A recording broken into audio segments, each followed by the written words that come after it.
रहस्य, वो रहस्यमय साधक। ये बात साल 1950 की है। जगह थी पश्चिम बंगाल नवद्वीप का महाशमशान। उन दिनों मेरे एक बंगाली मित्र हुआ करते थे। नाम था केशव चंद्र सेन। सज्जन और हृदय के कोमल व्यक्ति थे सेन बाबू। सदैव सिर झुकाकर विनम्र भाव से बातें करते थे सभी से, भले ही मित्र हो या शत्रु। मेरी मित्रता का एकमात्र आधार यही था, यानी उनका सरल स्वभाव, निश्चलता। और उसी स्वभाव के वशीभूत होकर मैं गया था नदिया, उनके पिता की मृत्यु का समाचार पाकर।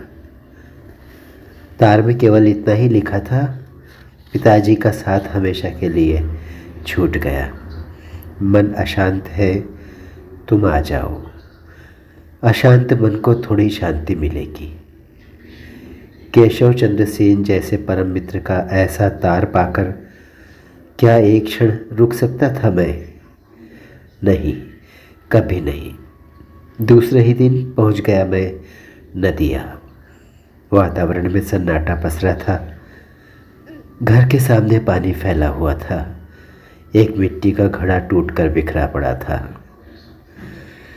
समझते देर न लगी। लगभग दौड़ता हुआ मैं शमशान घाट पहुंचा। गंगा किनारे चिता जल रही थी। अपने सभी सगे संबंधियों के साथ एक तरफ पाषाणवत बैठा था सेन और अपलक निहार रहा था अपने पिता की धू धू कर जलती हुई चिता को। चुपचाप जाकर खड़ा हो गया मैं उसके सामने। एक बार की चौंक पड़ा वो, लगा जैसे गहरी नींद से जागा हो। हाहाकार कर उठा सेन का हृदय, गले से लगकर रोने लगा, फफक फफक कर। चोट गहरी लगी थी, इसलिए उसकी आंखें पथरा गई थी। रो नहीं पाया। अब मिला था जी भर कर रोने का अवसर उसे। न जाने कब तक रोता रहा और न जाने कब तक भीगता रहा मैं उसके आंसुओं से। पूरे क्रियाकर्म तक रुकना आवश्यक था मेरे लिए, समाज की दृष्टि से नहीं, मित्रता की दृष्टि से। 4-5 दिन तो लग गए मित्र की आत्मा को समझाने बुझाने में। तब कहीं जाकर अशांतपन शांत हुआ और कम हुआ दुख। फिर न जाने किस प्रेरणा के वशीभूत होकर प्रायः नित्य जाने लगे हम दोनों शमशान घाट की ओर। नवद्वीप के शमशान की अपनी एक विशेषता है, और वो ये कि शमशान के चारों ओर विभिन्न प्रकार के रंग बिरंगे सुगंधित फूलों के मन भावन बाग है। सुंदर और स्वच्छ घाट है। बागों के अलावा नाना प्रकार के वृक्ष सुनियोजित ढंग से लगाए गए हैं। हम दोनों घाट की सीढ़ियों पर घंटों बैठकर मौन साधे कभी आकाश की ओर शून्य में, तो कभी सामने जलती हुई चिताओं को निहारा करते। अब तक सेन का मस्तिष्क काफ़ी हल्का हो चुका था। दुख पीड़ा और व्यथा के बोझ से काफ़ी सहज हो गया था वो। नित्य की भांति उस दिन भी बैठा था मैं सेन के साथ शमशान घाट की सीढ़ियों पर। सांझ का समय था। आकाश में काले भूरे बादलों के छोटे छोटे टुकड़े तैर रहे थे।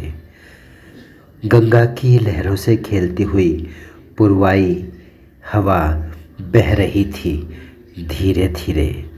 अब तक गुमसुम बैठा सेन अचानक बोल पड़ा,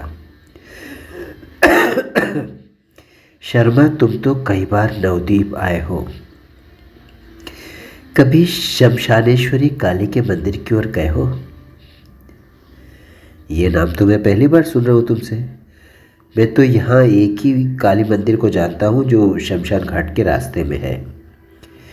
नहीं नहीं, उस काली मंदिर की बात नहीं कर रहा हूँ मैं, सेन ने तड़क करके कहा कि मैं तो शमशानेश्वरी काली के बारे में तुम्हें बताना चाहता हूँ।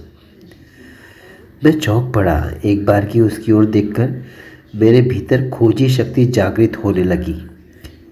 थोड़ा उत्सुकता बढ़ी और जिज्ञासु भाव से मैंने पूछा, कहाँ है शमशानेश्वरी काली का मंदिर जिसकी तुम बात कर रहे हो? अपने दोनों हाथों की उंगलियों को फंसाते हुए सेन ने कहा, पूरे 2 मील चलना पड़ेगा, वो भी पैदल। काफ़ी सुनसान और निर्जन इलाका है वो। रात में क्या, दिन में भी लोग उधर जाने से सहमते हैं। यहाँ ये बतला देना आवश्यक है कि नवद्वीप शमशान घाट का क्षेत्र काफ़ी दूर तक फैला हुआ है। चिता जलाने का कोई निश्चित स्थान नहीं है। जिसको जहाँ इच्छा वही जला सकता है चिता। उस दिन तो नहीं, तीसरे दिन दोपहर के समय सेन के साथ मैं चल पड़ा शमशानेश्वरी काली माई के मंदिर। शमशान की सीमा पार करते करते हल्की हल्की स्याही बिखरने लगी थी सांझ की। आकाश तो साफ था, मगर कहीं कहीं छोटे मोटे बादलों के टुकड़े इधर उधर भटक अवश्य रहे थे। जैसे जैसे हम लोग आगे बढ़ते गए वैसे वैसे सन्नाटा भी बढ़ता गया। अब तक गंगा के किनारे से लगकर जाने वाली पगडंडी के रास्ते पर चल रहे थे हम, लेकिन एक स्थान पर जाकर वो पगडंडी भी समाप्त हो गई। फिर प्रारंभ हुआ जंगल की यात्रा। ऊबड़ खाबड़ और टेढ़े मेढ़े रास्तों से होकर गुजरती हुई। अब तक सांझ की स्याह चादर पूरी तरह सिर के ऊपर फैल गई थी। वातावरण में भी वो स्याही थोड़ी सी दिखने लगी थी। कुत्तों के भौंकने की आवाज़ के साथ ही सियारों के स्वर भी रोने की आवाज़ें निकाल रहे थे। जंगल क्या पता बता रहे थे। मेरा बायां हाथ कसकर पकड़ते हुए धीरे से सेन बोला, डर तो नहीं लग रहा है? नहीं, कैसा डर? डर वर मुझे नहीं लगता।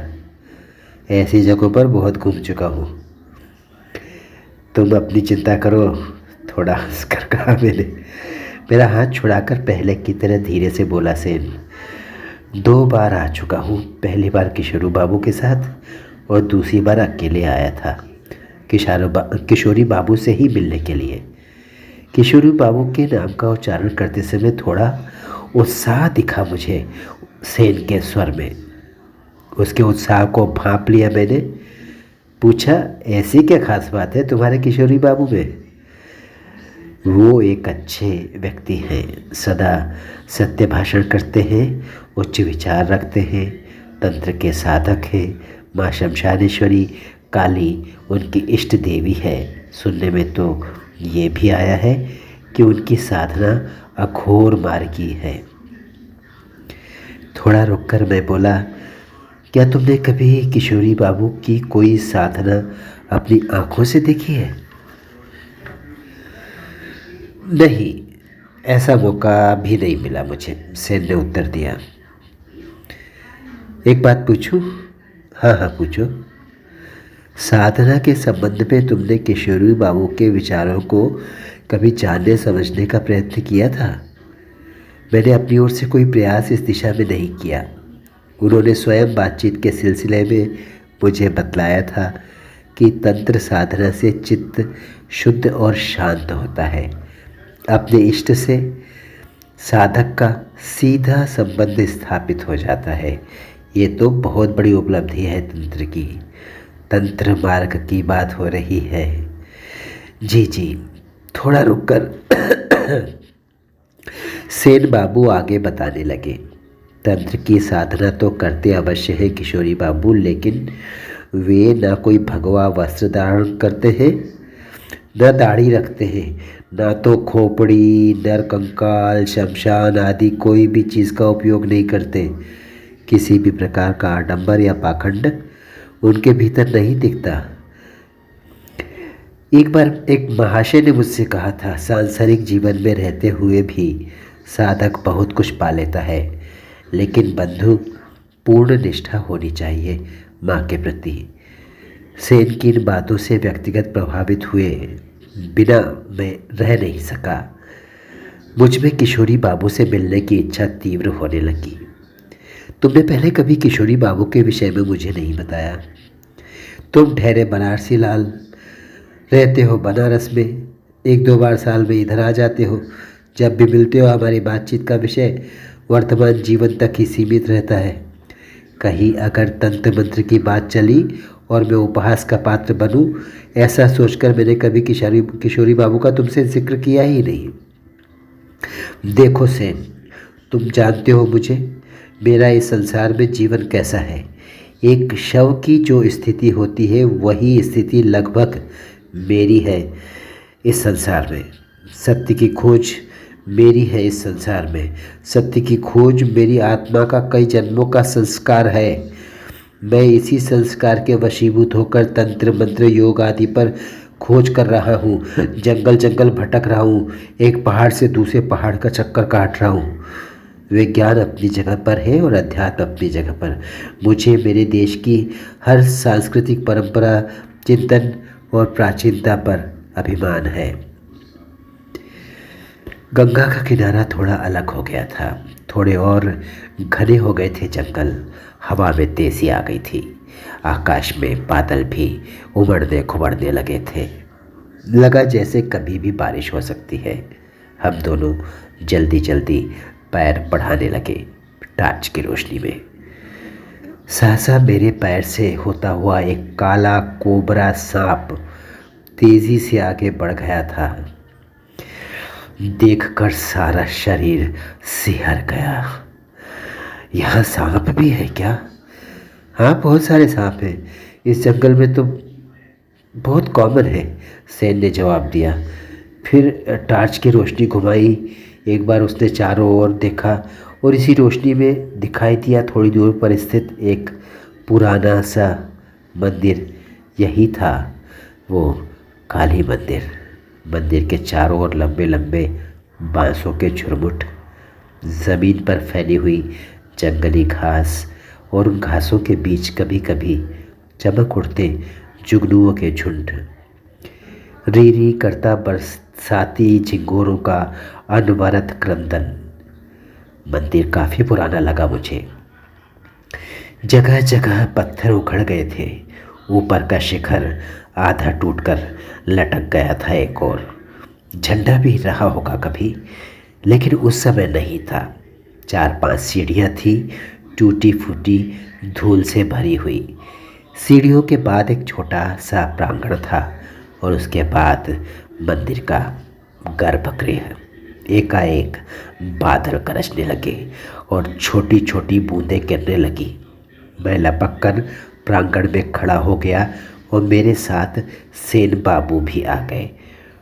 उन्होंने झांक कर देखा, गर्भगृह के भीतर गजाधार पर सरसों के तेल का मिट्टी का दीपक जल रहा था। बत्ती थोड़ी मोटी थी, इसलिए प्रकाश कुछ अधिक था। सेन बाबू बुदबुदाए, लगता है पुजारी बाबा मंदिर में दीपक जला कर गए हैं। थोड़ी देर बाद सब कुछ स्पष्ट हुआ। दीपक का हल्का पीला प्रकाश माँ शमशानेश्वरी पर बिखर रहा था। समझते देर न लगी। वो महाशक्ति पंचमुंडी आसन पर स्थापित थी। हल्का सा रोमांच हो आया। सनसना उठा सारा शरीर एक बार की। काले पाषाण की आदमकद महामाया की प्रतिमा बिल्कुल ऐसी लगी जैसे अभी बोलने लगेंगी, चलने लगेंगी। अन्य काली के रूपों से उनमें काफ़ी भिन्नता थी। माँ का चेहरा अधिक भयानक था। बड़े बड़े स्थिर नेत्र जिनमें करुणा, दया, अनुकंपा और स्नेह का सागर लहरा रहा था। क्रोध की मात्रा भी कम न थी। मुख थोड़ा खुला हुआ था। सफ़ेद दंत पंक्तियों के बीच फंसी हुई जीभ बाहर निकली हुई थी। लपलपाती जीभ को देखकर लगा मानो भगवती ने अभी अभी किसी नर पशु का शोणित पान किया है। भय लगा देखकर। गले से लेकर पैर तक झूलती हुई नरमुंड माला, विश्व को अमृत पान कराने वाले माँ के दोनों पुष्ट स्तन अनावृत थे। श्रद्धा से नत हो गया मस्तक। पंचमुंडी आसन त्रिकोणात्मक था और उस पर चिता का रूप बना था और उस पर रखा हुआ था शव, जिस पर आरूढ़ थी जगत जननी ब्रह्मांड रूपिणी महामाया शमशानेश्वरी। माँ के 8 हाथ थे।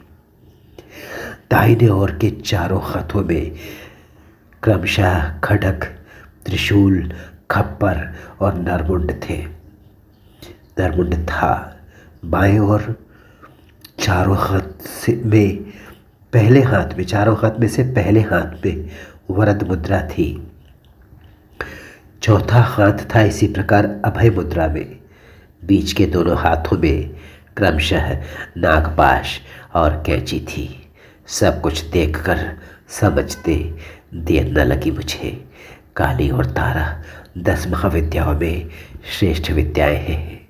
उन्हीं दोनों विद्याओं का मिश्रित रूप था शमशानेश्वरी का, इसमें कोई संदेह नहीं। सिर घुमाकर चारों ओर देखा। माँ के आसन से टिककर एक काफ़ी बड़ा खड्ग रखा हुआ था, जिस पर कभी का लगा हुआ किसी पशु का रक्त सूखकर अब काला पड़ गया था। ऊपर एक छोटा सा घंटा टंगा हुआ था जो काफ़ी पुराना था और जिस पर काफ़ी मैल जमा हुआ था। न जाने कब का है, पता ही नहीं। ज़मीन पर आसन बिछा था, शायद पुजारी बाबा का रहा होगा वो।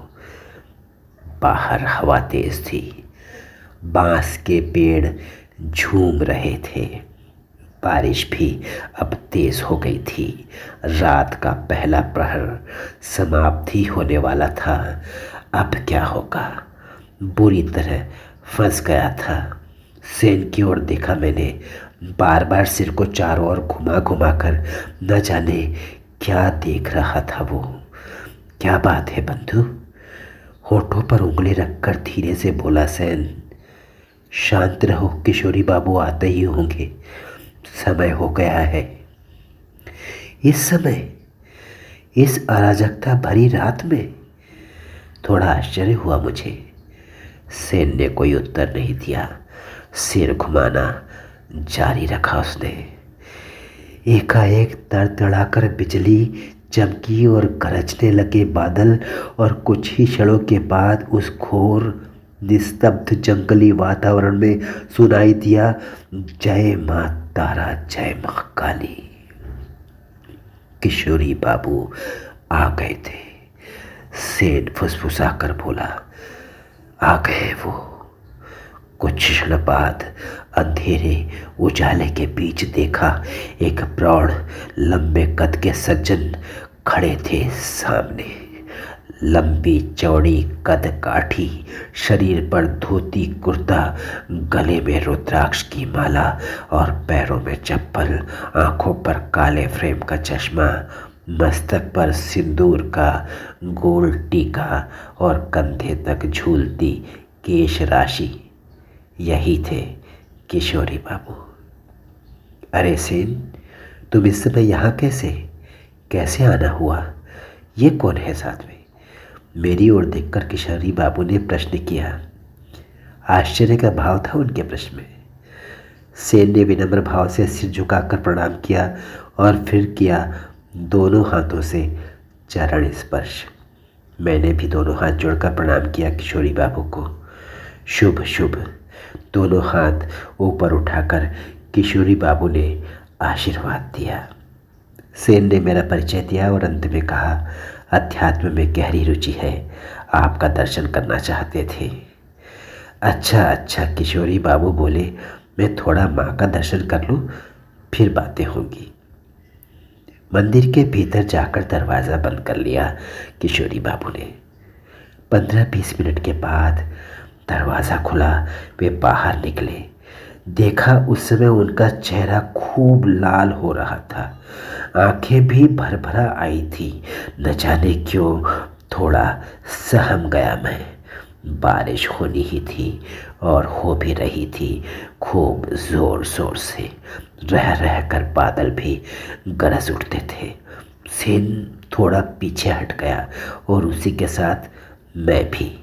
किशोर बाबू ने बाहर निकलकर एक बार चारों तरफ देखा और फिर बोले, पूरी रात तांडव करेगी प्रकृति, यहीं रुकना पड़ेगा अब, दूसरा कोई मार्ग नहीं था। दीवार से पीठ लगाकर किशोरी बाबू बैठ गए ज़मीन पर। हम दोनों भी बैठ गए। मेरे भीतर कौतूहल की सृष्टि हो गई थी। तरह तरह की जिज्ञासाओं की लहरें उठ रही थी मन के सागर में। अंत में प्रश्न कर ही लिया मैंने, काफ़ी पुराना लगता है ये मंदिर, आपका क्या विचार है? हाँ, लगभग 400 वर्ष और इतना ही पुराना है। इस मंदिर से मेरा संबंध भी इतना ही पुराना है। मेरा चौंकना स्वाभाविक था। समझा नहीं, मैंने कहा। अरे कैसे समझोगे, बहुत गहरा रहस्य है, व्यग्र होने की आवश्यकता नहीं, बतलाऊंगा सब कुछ। इतना कहकर लंबी सांस ली किशोरी बाबू ने। क्या यहाँ बलि भी होती है?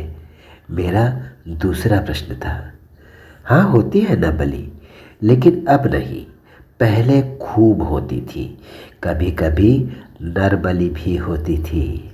ये सुनकर कुछ क्षण चुप रहने के बाद मैं बोला, बलि का अभिप्राय क्या है? और फिर माँ काली अथवा उनके किसी प्रतिरूप के सम्मुख ही क्यों दी जाती है बलि? कभी कोई ऐसा भी गूढ़ प्रश्न करेगा, ऐसा गूढ़ प्रश्न शायद कभी सोचा नहीं होगा किशोरी बाबू ने। उस म्लान अंधियारे में कुछ देर तक मेरी और स्थिर भाव से उन्होंने देखा, फिर कहा, वैसे तो तुम्हारी जिज्ञासा बहुत ही महत्वपूर्ण है और गंभीर भी है। यदि उसका समाधान किया जाए तो विस्तार में जाना पड़ेगा, इसलिए मोटा मोटी बतला देता हूँ। सृष्टि के मूल में जो आदि शक्ति है ना, जिसे परमा शक्ति, महामाया आदि नामों से संबोधित किया गया है, वह आदि शक्ति परमा सृष्टि की दृष्टि से गुणत्रय है, यानी सत्व, रज और तम तीनों गुण हैं उसमें। वैदिक दृष्टि से शिव तो भूत तत्व है, लेकिन परमा शक्ति देव तत्व है। वैदिक साधना भूमि में वही देव तत्व मन, प्राण और वाक, इन तीनों रूपों में विभक्त है। तांत्रिक दृष्टि में ये तीनों रूप क्रमशः इच्छा शक्ति, क्रिया शक्ति और ज्ञान शक्ति है। तांत्रिक साधना की सगुणोपासना भूमि में ये तीनों रूप क्रमशः महालक्ष्मी, महाकाली और महासरस्वती के हैं। ये तीनों शक्ति विग्रह तंत्र साधना की मूल भित्ति है।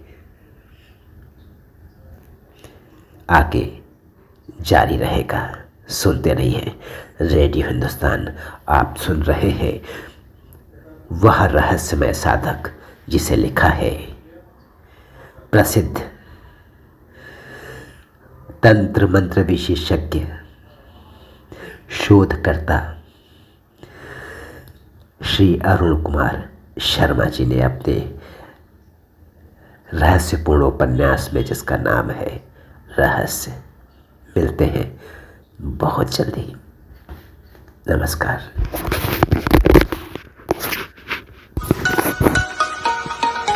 रेडियो हिंदुस्तान।